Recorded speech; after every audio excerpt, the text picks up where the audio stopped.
Miq të Piskut, ju përshëndesim. Ja kur i themi ke Pik stacion. Mirë, ka si Angeli. Iga. Atëre, për hir të së vërtetës duhet të themi dy fjalë. Shumë nga juve mbase kanë para të videon që unë kam hedhur me Gent Prognin edhe një farë gjendje konfliktualiteti midis nesh. Po.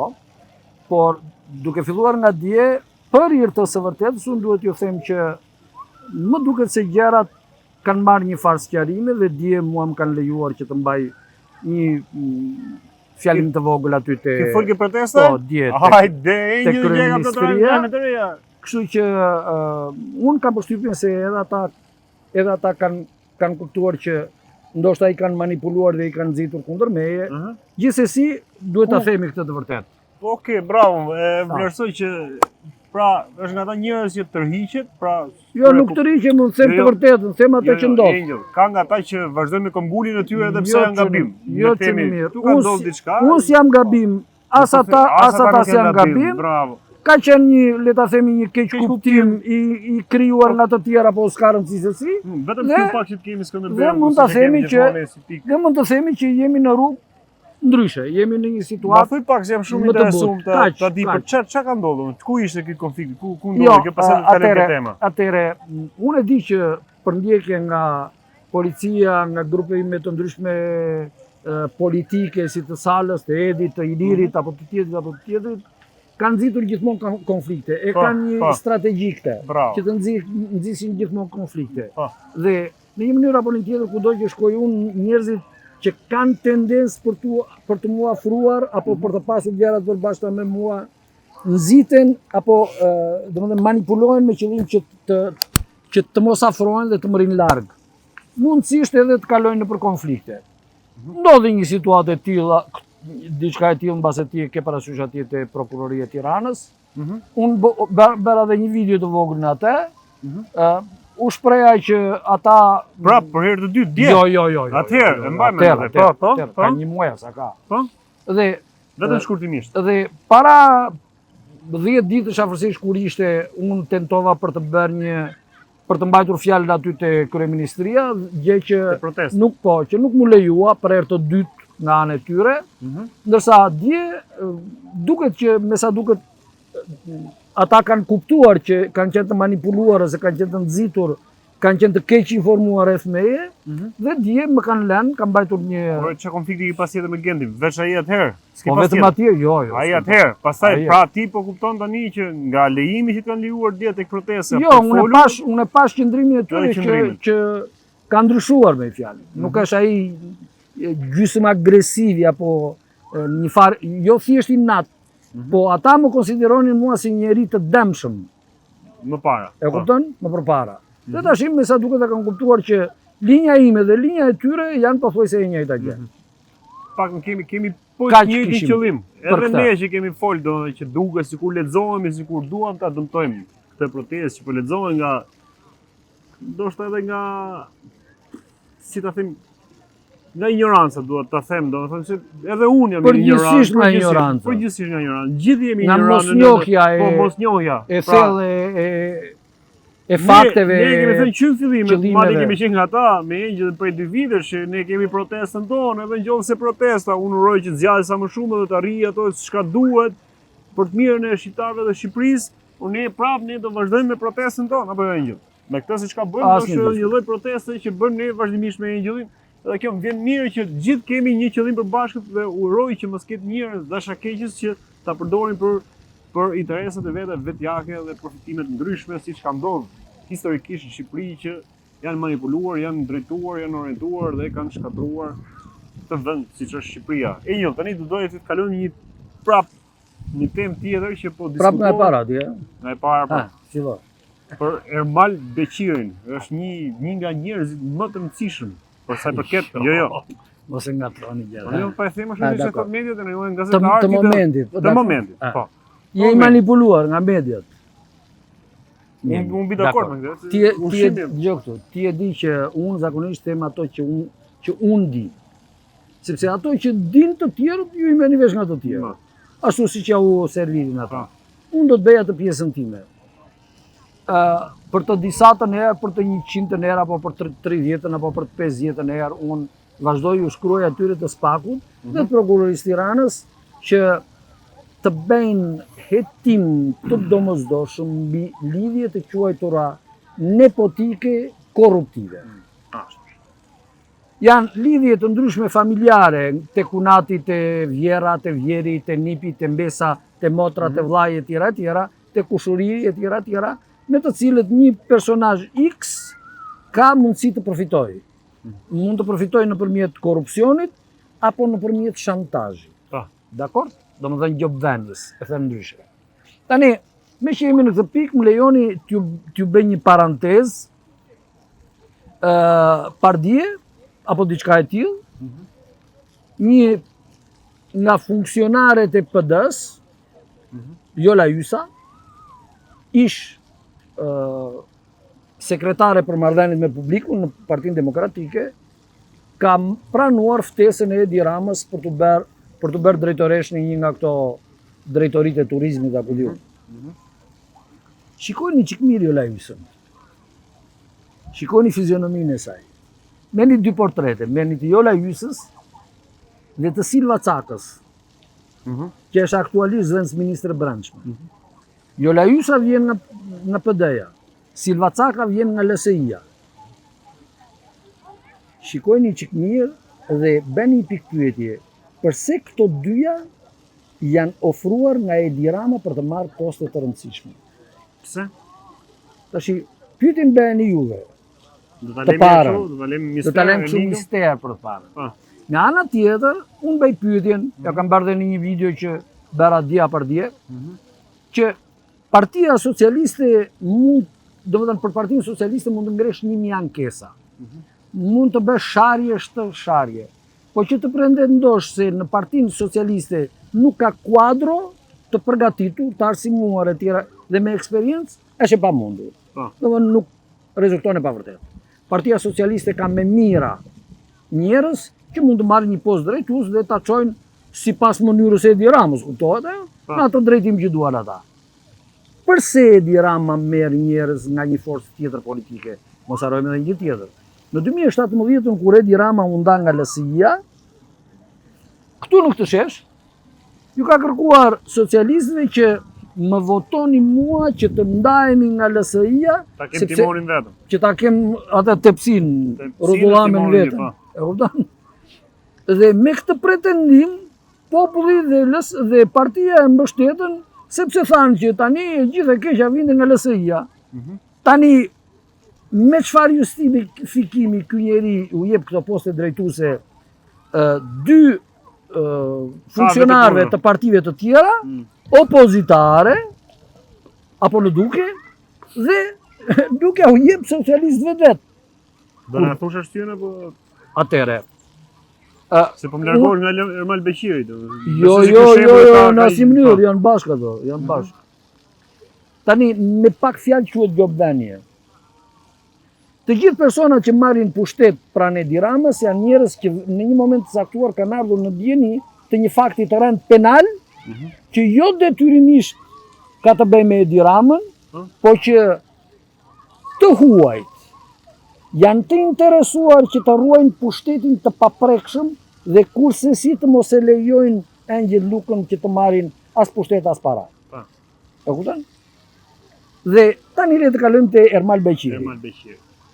Si të thash, unë kam bërë pafundësisht kërkesa në për prokurori, në polici e tjera, edhe në ILDKPKI, Inspektoriati i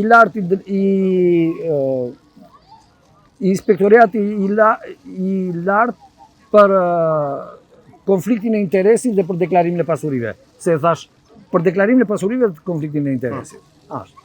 Në krye të cilës është një zonjë që quhet Evgjeni Bashari. Të mos harrojmë që vllai i Evgjeni Basharit ka qenë nga këshilltarët e Edi Ramës dhe ka përfituar male me para.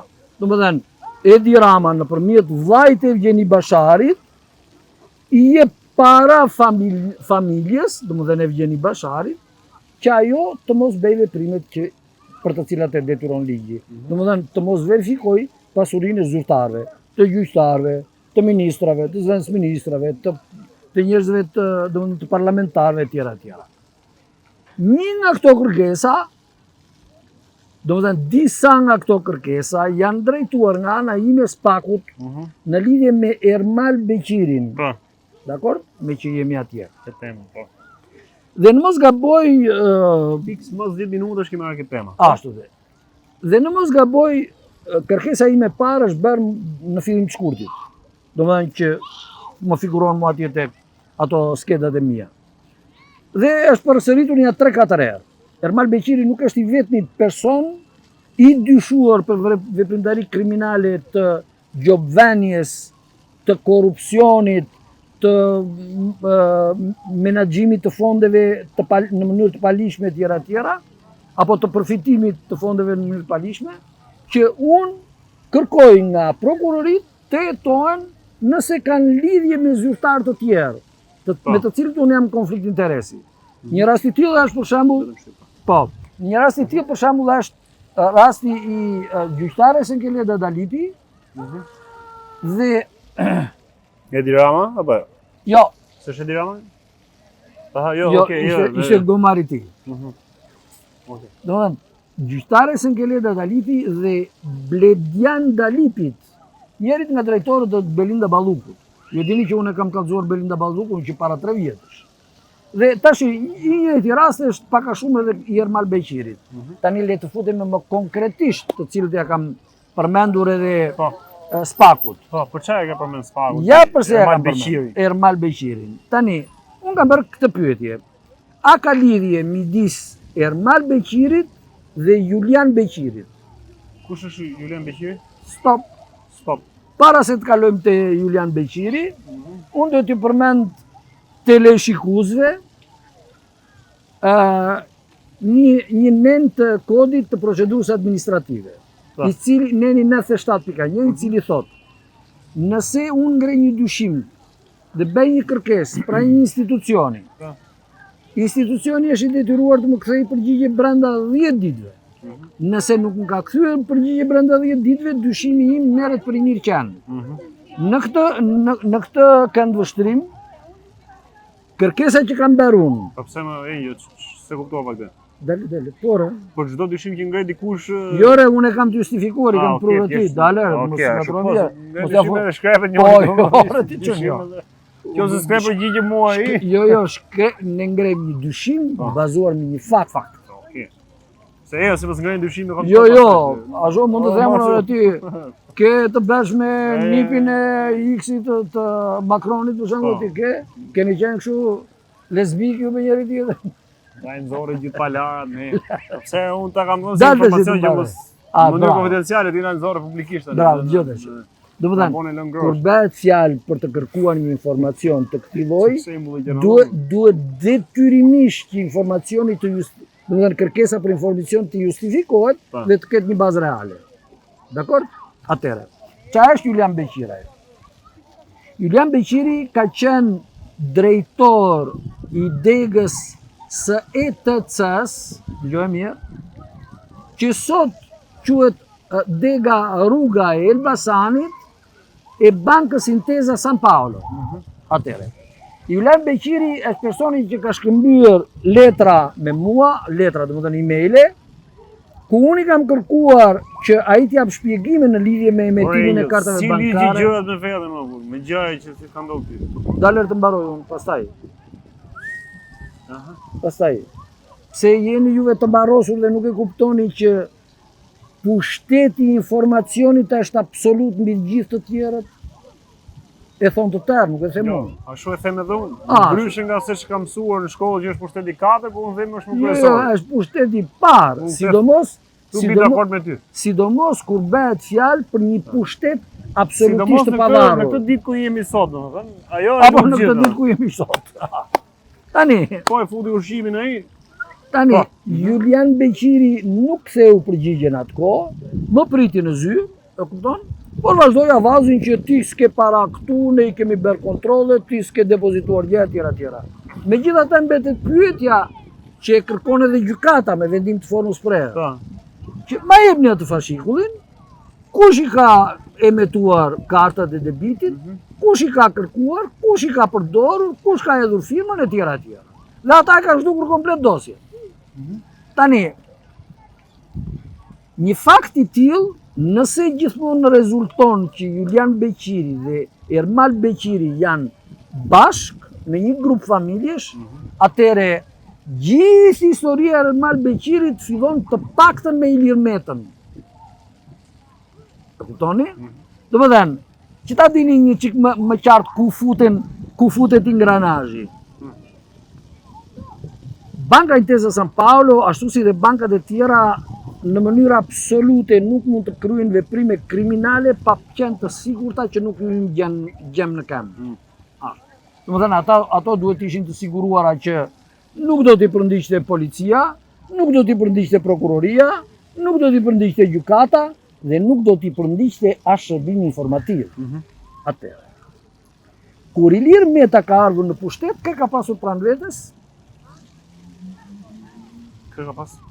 Bari Shaqirin. Pa. Bari Shaqiri ka qenë kreu I shërbimit informativ në vitin 2008 kur unë kam ardhur këtu. Pa.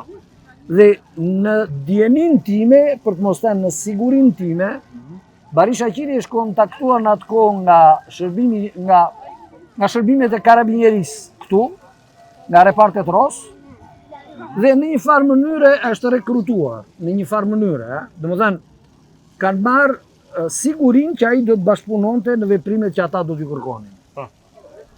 Unë di të sigur që Ilir Meta, kur kam ardhur unë këtu, ishte personi që italianët kishin përzgjedhur për të marrë pushtetin pas Sali Berishës. Domethënë në zgjedhjet 2009-s. Dhe me që ai shanset I kishte shumë të pakta, ata I sugjeruan që të lindte kambi socialist, ku ai praktikisht dhe të kalonte këtej nga Sali Berisha, ashtu siç bëri. Dhe kanë qenë ata gjithmonë që kanë drejtuar në lëvizje të ndryshme që duken kështu si nga jo shkrep këtij, që ai ka bërë majtas e djathtas. Sepse ata kërkonin patjetër që ky njeri të mbetej në pushtet. Dhe bashkë me te edhe Bari Shaqiri, që ishte karta e tij, dhe që kishte Pastaj po sot pse dorëzuan Metën ata që çuan atje? Kush e dorëzuan Metën? Ta. Sepse doli një emri I fortë. Në kush është ai? Altin Dumani. Spaku është sot garanti që Shqipëria dhe drejtësia në Shqipëri të mos funksionojnë. E kupton? Domethënë, ashtu si të kam thënë unë, sa herë që ne ngrejmë nga një temë, bëhet nga një rëmuj. Ata janë vetë në kaos, mos kujto ti se ata I kanë të gjitha të programuara. Tani le të futemi te Ermal Beqiri. Ermal Beqiri. O Ermal, po se erdhëm. Pra Ermal Beqiri fillimisht. Kush është Ermal Beqiri ngjë? Ermal Beqiri është një XIT, 20 minuta ato. Është një XIT, një IT si mirat të tjerë këtu në Shqipëri. Me ndryshimin që ai ka bërë një pakt me të fortët. E kupton? Të gjitha këta gazetarë që shikon këtu ti, apo këta prokuror, apo këta oficer policie që të shikon, për shembull, përse sot drejtor policia është X në Tiranë? Pse? Thjesht sepse tek ai kanë sigurinë që asetet e tyre kriminale nuk do preken. Kaq. Qa kujton ti se është Klodian Brau? Është njeriu që siguron që kur të vijë puna për të jetuar për petrolin, ai nuk do jetoj. Ai qeniroi atyre. Ai qeniroi atyre. Po Klodian se kena me ty, se do në përgjithësi si praktik që ti ata, më mirë se sa. Domethënë, ata kanë uzurpuar shtetin. Pik muhabeti. Ata përzgjedhin persona që janë të dobët. Si Gjonaj Karamuço dhe tha pastaj pse fisi keq për Spakun e për Atëherë, Karamuço ta di mirë që nëse unë vi në pushtet, timin e parë do ta bëj për atë, për vendin në shërbim të fuqive tuaja. Jeti sigurt. Atëherë, vazhdoj. Ky IT-ja si gjithë tjerët që ka bërë kontakt me të fortët. Me këtë fort ka bërë kontakt ky. Ka pas marrëdhënie. Të fortët janë të tërë bashkë. Pavarësisht se ti shikon që kacafyten me njëri tjetrin, në fundit ata kanë. Po sa vitesh ka bashkëpunuar me ta? Po I bie që të paktën që para vitit 2011. Që para vitit 2010. Po të fortët edhe me Edi Ramën ka bashkëpunuar këtu? Po sigurisht. Me Edi Ramën. Po nuk diskutohet. Pse e arrestuan atje Angel në Francë të Ermal Beqirin? Si është kjo skemën e tij? Që ne hymë nga tema, le ta marrim për teori për momentin. Me që provat nuk i kemi në dorë, i ka policia franceze. Po, do dalë shumë shpejt. Po, besoj që do dalë. Ndryshe nga ç'duan ta shtjen dhe ta shtjellojnë gazetarë shqiptar dhe masivisht, ndoshta edhe nga panjohuria, po ndoshta edhe duke u mbështetur vetëm në faktin që ata nuk kanë informacione më shumë se kaq, që marrin gjithmonë majën. Ja icebergu. Duket sikur Ermal Beqiri na paska tentuar të bëjë një veprimtari spionazhi. Ku? Në Francë. Në Francë. Atëre, në Francë, në objektet e sigurisë së lartë, po gjetet dot në një në një mizë të shekullit të 4 para aereson që të ketë mbetur në ajër ngrirë, ti je e sigurt se edhe ata e kanë parë francezët. Jo të mos shikonin avionin e Ermal Beqirit. Po si është këtë ngjarje e tij? Atëre, unë dyshoj që Ermal Beqiri tashmë është kartë djegu. Nga momenti që ati i doli një urdhër arresti këtu, dhe kur ka dalë një urdhër arresti këtu, mos harro që janë të implikuar disa njerëz të mirë, domethënë të njohur fare mirë nga publiku, të njohur edhe natyrisht nga mediat ndërkombëtare, nga vetë organet e legjislatimit, si që thamë është kartë e djegur, atëherë çfarë të bëjmë me të? Ta përdorim, sepse ai s'ka nga jam ban. Po t'ja kërkosh ai tan 90 gradë. Kush po e përdor? Francezët. Sigurisht. Me kë? Me Ramën, Rama po e përdor apo do të trajtojë Ramën? Është lojë e përbashkët. Atëherë Franca si ka dorëzuar Ramën domethënë. Franca Ramën e ka qenin e vet. Po mirë që e ka dhe ka pas ose e ka. Po s'është duke dorëzuar thua se mund të jetë dëmshëm pikë këtë qenie që po i shpumbi se gjithë buqet aty brenda. Shiko këtu. Nuk ka asnjë çudi që një ditë të bukur Shpati ka pse këtu kështu. Vojdi Rama, i kam ne. Erdhi çudi, kaloni. Jo. Nuk ka asnjë çudi që në momentin që do gjej një zagar më të fortë se ky, pra deri tani ti e sheh që se kanë dorëzuar. Deri tani nuk e kanë dorëzuar. Pra, këtë kartën e djegur, Ermal Beqiri po e përdor Franca. E përdor edhe për një arsye tjetër. Po, për çfarë? Ti mban mend sa herë kam akuzuar unë Francën për veprimtari subversive në Shqipëri, për përdorim të spionazhit në shkallë të gjarë? Po. Veprimi i Ermal Beqirit është e kundërta e asaj që pretendoj unë. Që do thotë? Që do thotë që francezët kërkojnë t'i hedhin qi syve botës, duke pretenduar se nuk jemi ne që bëjmë spionazh kundër shqiptarëve, po janë shqiptarët që bëjnë spionazh kundër nesh. Ja dhe prova. Me avion privat, me aparate fotografimi, GPS, ramse të thash, e kupton ti? Dhe ja ku e kemi këtë, edhe IT. Do me super specialist. Dhe ja ku e kemi njëri, ja ku e keni provën, që ne po e mbrojmë Shqipërinë, ndërsa ata maskarejnë po na sulmojnë, po na marrin sekretet. Që edhe si kur ti marrin Shqipëria të tëra ato sekrete atje, me nder të shkoj të fship bythën, sepse Shqipëria për 100 vjetë nuk bën dot një qendral berthamore. E kuptove? Jo që s'ka që duhet. Do ta ekstradojnë ata te Ermal Beqirin, si është? Tani, pasi t'ja ken shplar kokën mirë, t'ja ken larë me gëlqere, trut, të mos i ketë mbetur as një fije rrudh në tru dhe as një grinc gri, t'jetë zbardhur truri komplet, do t'na i bjen këtu. Pra, edhe këta atje, këshu janë të përdorin të flakin rrugë, dhe më thë? Po, s'diskutohet. Nuk të ta marrin mbrojtje atë... Ka të marrin mbrojtje? Ermalin... Që ta marrin mbrojtje? Gjenov, shumë shqiptarë. Po, pse ta marrin mbrojtje, ata, qiko këto? Ore, po si ka mundësi gjë dhe pasurit të kishe të kështjellë, jo vilë, po ishe kështjellën, e ishe kështjellë, pa të kështjellën, e këtë ishe kështjellë e ti është ajo? E një? Po e di unë. Qiko këtu, digjo këtu, më digjon që këtu. Ermal Beqiri, të paktën sipas dokumentacionit, qarjes, ka bler një kështjellë 2.6 milion euro. Po pse mendon se bën ajo 2.6 milion euro? Ajo mund të bëjë edhe një kokër leku, vetëm një. E di pse? Në Francë janë me mira objekte të tilla që Franca i ka dhenë vetëm e vetëm që t'i ruaj. Domethënë, mere ndërtoje, domethënë rindërtoje sipas planit që ka pasur, sipas planimetrisë, sipas arkitekturës që ka pasur, dhe pastaj rregullohen nëpërmjet taksave vjetore, jo njëra jo tjetrën. Domethënë, unë nuk besoj që vlera e saj është ashtu si shton 30 milion euro. Nëse do ishte brenda Parisit apo brenda në një qendre me të vërtet turistike të madhe, atëre çmimi i saj mund të ishte 10 fish edhe 20 fish më i madh. Dakor? Domethënë deri këtu ato që të paktën ato që janë dhënë nga mediat që bëjnë diku te 4.6 apo 5 milion euro nuk janë shumë. Pse them unë nuk janë shumë? Unë të paktën me dijenin time dhe me ato që kam vrojtuar, them që jam i sigur se për ditë nga Shqipëria me dijeni të plot të policisë dhe të doganave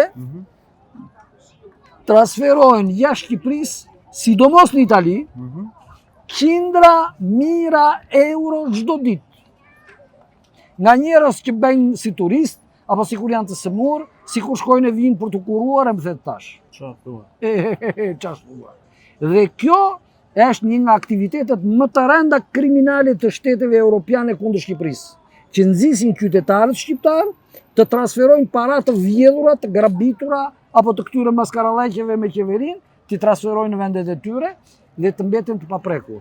Njëkohësisht këta njerëz janë plotësisht të shantazhueshëm, do të thënë praktikisht janë spionët më të rrezikshëm kundër vendet të tyre. Kush është më fuqishëm? Ergyz Agasi apo ky Ermal Beqiri? Dhe a do të ketë Ergyz Agasi të njëjtin fat si Ermal Beqiri? Dëgjoj këto janë budalliqe kush është më i fuqishëm e kush është më pa i fuqishëm. Jo, dëgjoj ku e kam fjalën. Dëgjoj ku e kam fjalën. Këta janë ai skalioni i dytë i krimit maksimal qeveritar. Dakor? Se pari kush është? Po i pari është Edi Rama me ministrat. Dhe në të njëjtin paralele është Klodian Brau me Altin Dumanin edhe me ata, domethënë spak me gjykatën. Kok me Ramën, ë? Kok, ata kanë njëjtin pushtet, bile rrezik këta të tjerët kanë më shumë pushtet dhe më shumë para se ata. Edhe më shumë para. Bamet. Çfarë them? Ata qëllimisht nuk bëjnë hetime. Sepse ata e dinë që në çdo sekond që do bëhet një hetim kundër një kolegu të tyre do plasin luftë e madhe midis tyre. Dhe do zbulohen miliarda që ata mbajnë fshehur. Tani unë jo më kot se dje që pardje apo ku ishte dje që mora fjalën aty. Në protestë më pak se 1 minutë më duket ka qenë. Po ju kam thënë atyre. Sepse donja të isha sa më konkret. Nxora këtë shkresën. Ja ku e ke dhe ti. Më përshëndete mua aty? Nuk thënë edhe për mua? Nuk thash se ti ishe fshehur, thash unë ky frikacaku s'kemi punë me këtë. Atëre unë nxora këtë shkresën, lexoje ti çfarë është kjo shkresa, nga vjen. Me syze tash do të lexoj. Dale aty, nuk ja me syze. KLG. Po, është i qërove sy. KLG, ja. KLG. Shiri larg gjyqësor. Është shkresa 3695 protokoll, domethënë fraksion 1 protokoll. Është nisur datën 15/7. Të lexove ti? Jo, unë nuk e lexova këtë, lexova emrat e gjyqtarëve. E kupton? Të gjyqtarëve që ti lexoj prap? Ha? Jo. Po ja të lexojmë ti dëgjojmë popullin. Po, jemi. Janë të 11 gjyqtarëve. Po. Shifna ke dasma. Ha? Atëre. Tu kanë qenë 11 gjyqtarët që atëre. Se mbaroj dasma, kështu protesta e një. Po le të mbaroj. Po si, e çove mikrofonin e mbrapa apo? Ashtu dhe. Jemi Angelo.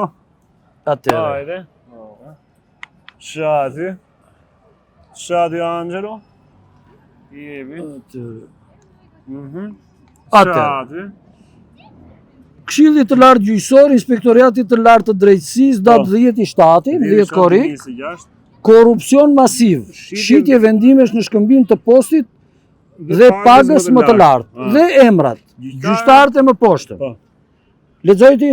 Arbërqela, Fuad Verda, Irena Brahimi, Marinela Osmani, Dritan Hasani, Albert Meça, Ardit Mustafaj, Damiela Goxha, Alma Kolgjoka, Gert Hoxha, Angjelushe Tahiri, 11 gjyqtarë që nuk bëjnë detyrën, spostojnë datat, rinë me vite pa marrë në shqyrtim çështjet që ju janë shortuar, ose e mbajnë një vit dhe pastaj e lënë gjasme transferohen, të 11 këta gjyqtarë kanë kaluar nga gjykatat e jurisdiksionit përgjithshëm, në punë 2-3 muajsh kanë kaluar në gjykatën e posaçme, gjë që atyre u jep një fitim neto brenda vitit diku te 30-40 milion lek të thata secilit prej tyre. Të marra kështu së bashku i bie diku te rreth 400 milion lek, dëgjoj mirë, që vetëm këta i marrin shtetit, ja u vjedhin qytetarëve. Shtesë. Sepse këta që ta dishti, janë ata lloj gjyqtarësh që, domethënë, e shesin vendimin. Tro çfarë? Dritan Hasani ka dhënë një vendim aty dhe direkt sapo ka dhënë vendimin ka kaluar në gjykatën e posaçme, ku ai tash quhet i paprekshëm, se goxha çune ka vajtur në gjykatën e posaçme. Se njerëzit e konceptojnë kështu, ore për çka ka vajtur detyrë? Unë ngrin detyrë se ishte goxha burr. Tani, ajo vetëm aq, po një tjetër gjyqtare ka braktisur dosjen, ose të paktën ata gënjejnë, e kupton? Sepse dosjen rezulton ta ketë braktisur në sekondën që duhet të merrte vendim, e kupton? Dhe ajo e kishte marrë një herë këtë vendim. Domethënë, thjesht korrupsioni në Shqipëri është i kudo ndodhur dhe rreziku maksimal i këtij korrupsioni janë ata vetë. Çfarë thonë ata në protestë ose? Ata në protest, një pjesë e mirë e tyre duar trokitën, një dy që më njihnin më dhanë dhe dorën, dhe pash që ishte një reagim goxha i mirë. Po përtej kësaj, unë insistoj që atje do të shkoj vazhdimisht dhe do t'ju çoj atyre dokumenta konkrete, bashkë me lulet. Ja dhe lulet. Lulet për... Pra, e vlerëson e gjithë protestën tani?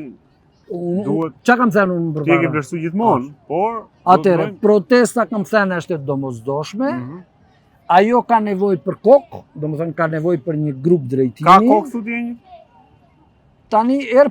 Tani thuhet nuk ka, domethënë ka de facto po s'ka de jure thotë, ha? Po pra thonë që nuk ka kokë, por ka kokë. Praktikisht ka i kokë. Edhe pse ata thonë që s'ka kokë, ha? E ka një kokë, po ajo kokë themun. Është pa kokë. Të paktën, po, është pa kokë në kuptimin nuk është pa kokë, është pa objektiv. Po. Domethënë komplet. Jo, nuk është ta kuturu, po ata nuk kanë një ide të qartë se si ta arrinë në marrjen. Po kështu do rrezëm Ramën, do rrezëm kështu. Po ajo nuk diskutohet. Po Ramën e pe Ramën ne ndërmi që ndryshe me që jemi në atë pikën se me ça nuk jemi dakord me ata të protestës, është se ata vazhdojnë bërtasin Rama jepe dorëheqjen si në stadium, ndërsa unë them që Rama as sot as 1000 vjet nuk e jep dorëheqjen. Nuk është nga ajo gjella, e kupton ti? Se që njeriu t'i japi dorëheqjen duhet të ketë një fije sedre në vetvete, ai s'ka e zero. Plus që ai është i rrezikuar maksimalisht dhe po dha dorëheqjen. Ushtari. Po, ditën e parë do japi dorëheqjen, ditën e dytë ja. Kështu që pa ja, dize me qenë me madhe brapa ditë. Po kjo balluku tani me shtatzan ai e shpëtoi, ë? Si është ky ligj, si është ky? Ku shtatzan shpëtoi, çfarë flisin? Si çfarë flisin? Po dje më ka qenë lajmi ditës. Po pastaj. Balluku fitet që është shtatzan, po ti shpëtoi që mos e kapi spaku. Po pse kush tha që spaku s'të kapoj shtatzan? Po na e keni gjetur këtë. Po kshu fitet me gjithmonë. Po lëri budalli do të dyre. Shtatzan. Po ajo la xoza nuk është e para artiçun, ishte i shoqi brenda. Po si ngatroni gjëra aty.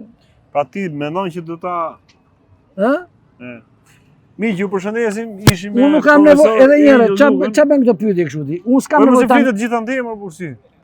Po unë fjalën time ka dhënë para 3 vjetësh artiçun. Po, dhe kam thënë që ajo si do ngjelësh të zan. Kaput. Si kaput. Kaput politikisht. Politikisht pa. Kaput politikisht dhe kaput.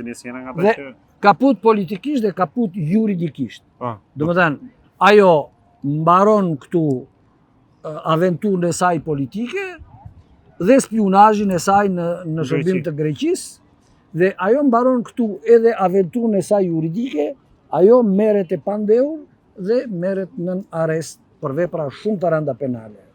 Kur? Ose shpejt. Atëre me që po më pyet kur, tani sapo bëra një intervistë të vogël me Osmanin, Osman Stafa, për News 4. Dhe i kam bërtitur në kamera, kujtë? Jo Osmanit, gazetarve. Të la Osmani që ti bërtasësh, të la Osmani. Dhe jashtë objektivit me ke bërtitur në kamera. I bej edhe Osmanit vetë kjo thirrje. Hapni kamerat, u kam thënë. Hapni kamerat, të nxjerrim shkresat përpara dhe Spaku të jetë i detyruar të veprojë. Se ata të Spakut punën nuk kanë hiç qever, ti je i sigurt. Ma paguhen më shumë se sa nga gjithë. Po, ata paguhen 2 fish i kolegëve, po njësoj si kolegët ata kanë qef kur të vënë në një plazh në një gjë kështu jashtë shtetit, në një thirrje mondane, në një thirrje në një institucion të jashtëzakonshëm ku këta priten me ovacione. Ka përmbajtje fjalë tjetër sonde ke protesta, kështu që hapni. Jo, Angjeli tash do ikin në shtëpi se unë jam i rastë. Se mbajti fjalën për sot. Ju të falenderoj miq që përshëndesim. Dëgjojeni se Angel i bi pak në detaje për ta shpjeguar më së miri, kështu që uroj që të merrni më të mirë dhe të shërbej për sa përket situatave tuaja dhe për Shqipërinë. Ju përshëndes.